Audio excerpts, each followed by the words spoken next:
പല്ല് കണ്ടുകൂടാ ഇവിടെ ഒന്ന് ചിരി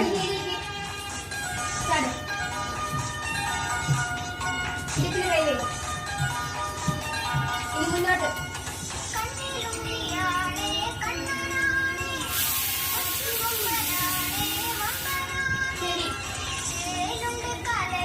ശരി ശരി നടന്നോ വാല് വാല് കൊണ്ടിട്ട് വാ